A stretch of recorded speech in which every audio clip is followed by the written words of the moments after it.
saya Dewi Maskarna. Saya akan mempresentasikan pendekatan fenomenologi. Fenomenologi berasal dari bahasa Yunani, yaitu paineste, artinya menampakkan atau menunjukkan diri pada kesadaran.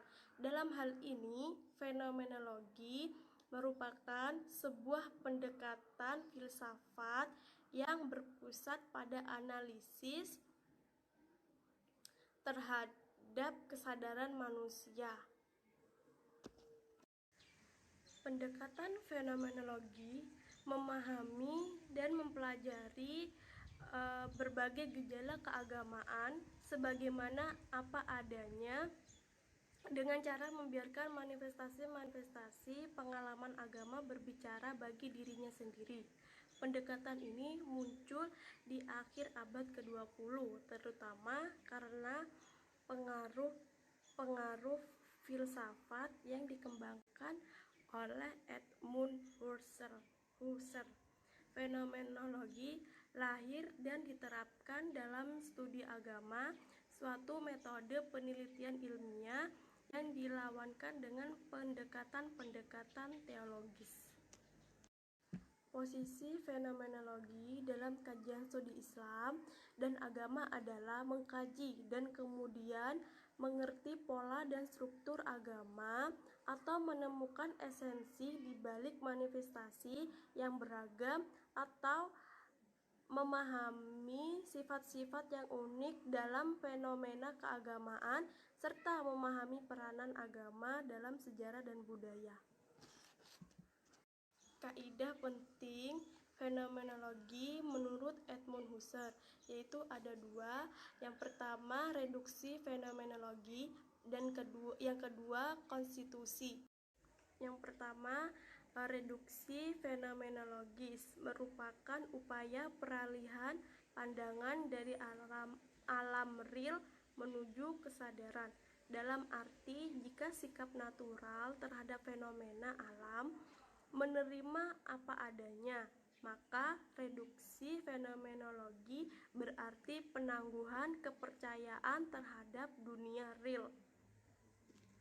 Yang kedua yaitu konstitusi, merupakan proses tampaknya fenomena terhadap kesadaran. Konstitusi ini merupakan fase kedua setelah reduksi fenomenologi yang artinya tampaknya fenomena dalam kesadaran.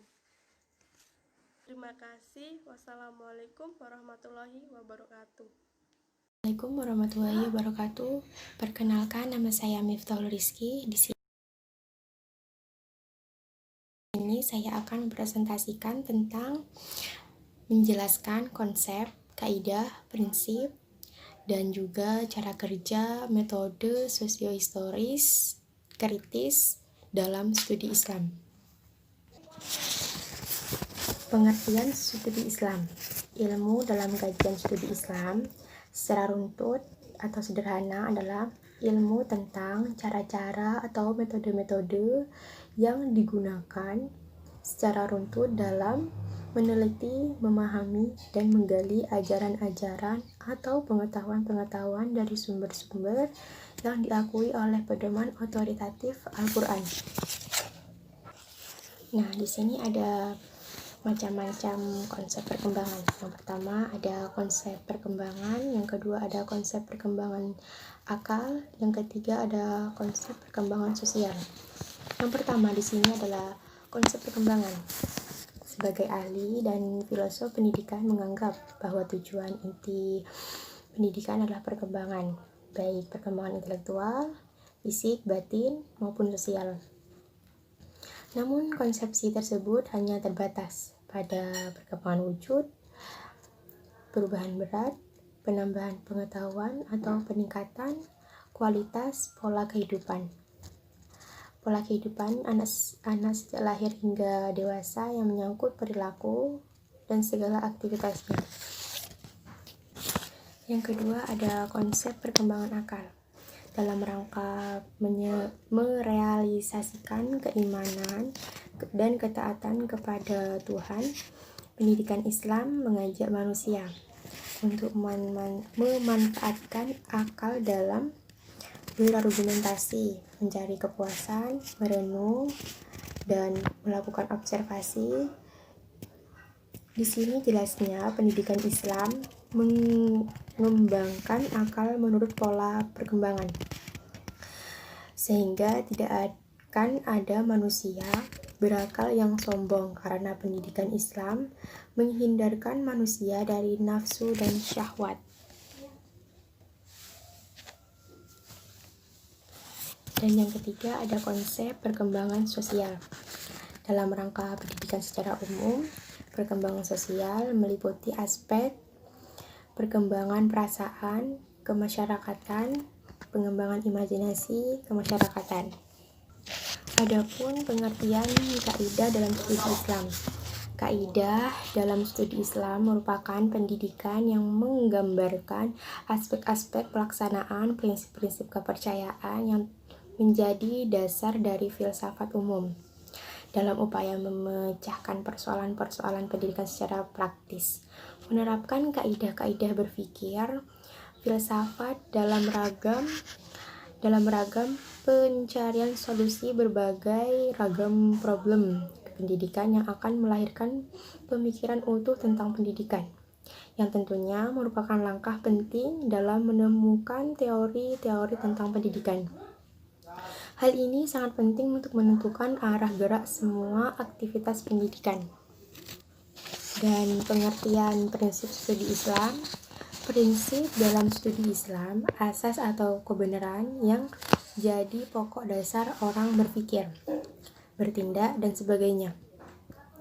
Prinsip sebagai kebenaran yang bersifat universal, yang menjadi sifat dari sesuatu. Apabila dikaitkan dengan pendidikan, maka prinsip pendidikan dapat sebagai kebenaran yang universal sifatnya dan menjadi dasar dalam merumuskan perangkat pendidikan. Prinsip pendidikan diambil dari dasar pendidikan, baik berupa agama ataupun ideologi negara yang dianut. Dan di sini ada sejarah kemunculan sosiohistoris kritis Islam. Historis adalah peristiwa yang benar-benar terjadi di masa lampau. Islam historis merupakan Islam sebagaimana yang dipahami dan dipraktekkan oleh umat Islam yang kemudian melahirkan peradaban Islam. Islam historis atau Islam sebagai produk sejarah adalah Islam yang dipahami dan Islam yang dipraktekkan kaum muslim di seluruh penjuru dunia, mulai dari masa Nabi Muhammad yang sampai sekarang. Sejarah atau historis adalah suatu ilmu yang di dalamnya dibahas berbagai peristiwa dengan memperhatikan unsur tempat, waktu, objek, latar belakang, dan pelaku dan peristiwa tersebut. Melalui pendekatan sejarah ini, seseorang diajak untuk memasuki yang sebenarnya berkenan dengan penerapan suatu peristiwa. Adapun kritis atas studi orientasi terhadap sejarah Al-Quran. Salah satu kajian utama orientasi terhadap Al-Quran adalah mengenai sejarahnya. Dan salah satu tokoh orientalis yang melakukan adalah Athur Jeffrey.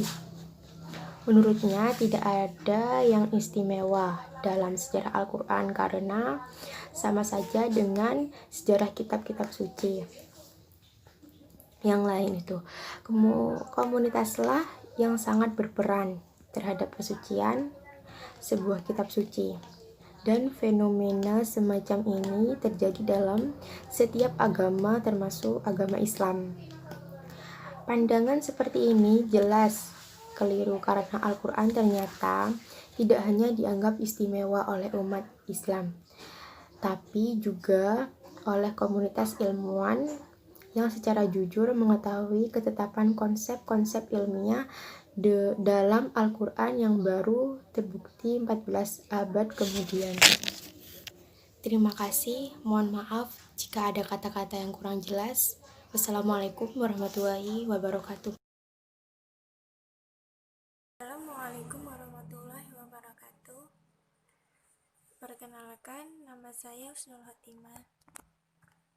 Saya di sini akan menjelaskan tentang pendekatan komparatif dalam studi Islam. Dalam Kamus Besar Bahasa Indonesia, pendekatan berarti proses atau perbuatan atau cara mendekati.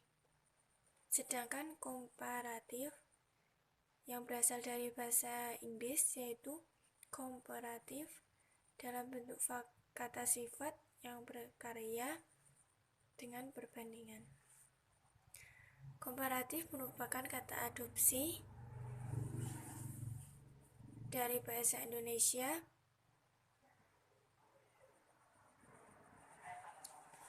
ke bahasa Inggris, yakni komparatif yang ternyata berasal dari bahasa Latin, yakni comparativus, yang berarti kemampuan menggunakan metode untuk mengetahui persamaan atau perbedaan, yang ditentukan dengan pengujian secara simultan dari dua hal atau lebih,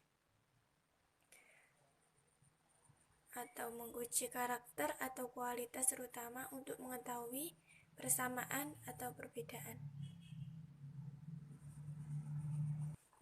Nah, pendekatan komparatif dalam studi Islam adalah suatu cara untuk dapat memahami atau mengetahui ajaran Islam dalam hal mencari persamaan dan perbedaan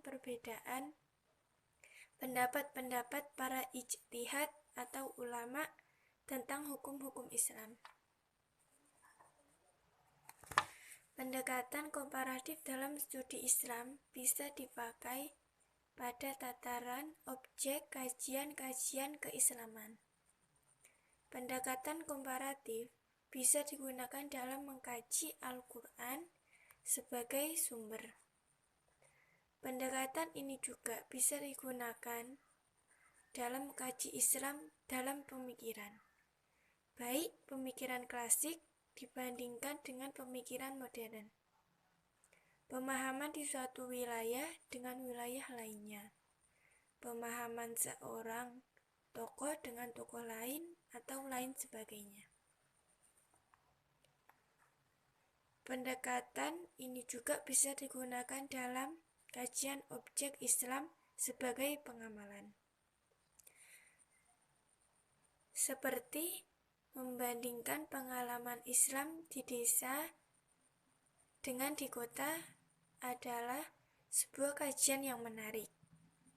Mengapa masyarakat muslim di desa-desa cenderung diakui menganut Islam dengan ketat, tapi sering mempercayai tahayul, dibandingkan dengan pengalaman masyarakat muslim di kota yang relatif lebih percaya kepada kalkulasi rasional. Kebutuhan akan studi komparatif ini memang muncul karena ada beberapa fakta kajian yang tidak bisa dijelaskan dengan baik.